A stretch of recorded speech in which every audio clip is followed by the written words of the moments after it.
আসসালামু আলাইকুম দর্শক, কেমন আছেন? আশা করি সবাই ভালো আছেন। আল্লাহ তাআলার দোয়ায় আমিও ভালো আছি। কালা মানুষ ধলা হয়, আহ, এটা মানে দিয়া বুঝছেন, এটা বলতে পারি না, ইংলিশতে লেখা তো তাই বলতে পারি না। যারা যারা নিতে চান এটা অর্ডার দিবেন, মেসেজ দিবেন, লাইক দিবেন বেশি করে সবাই।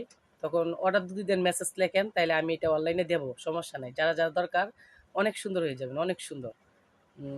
আমি দেখেন কালো ছিলাম, আমি আজকে দুদিন ধরে দিতেছি এটা। ইনশাল্লাহ অনেকটা পরিবর্তন হয়েছি, আশা করি আরও পুরাটা দিলে অনেক সুন্দরী হয়ে যাব, সবচেয়ে বিশ্ব সুন্দরী হয়ে যাব, ঠিক আছে? কেউ যদি দিতে চান, মানে মেয়ে লুক ছেলে লুক সবাই দিতে পারবেন। আমার যারা ফ্রেন্ড সাইকেল আছেন, যারা নিতে চান এটা, আমি লিপা মণ্ডল বলতেছি। নিতে চাইলে আপনারা মেসেজ লিখবেন, আমি এটা অনলাইনে দিয়ে দেবো। বেশি বেশি করে লাইক দিবেন, শেয়ার দিবেন। ভালো থাকেন, সুস্থ থাকেন।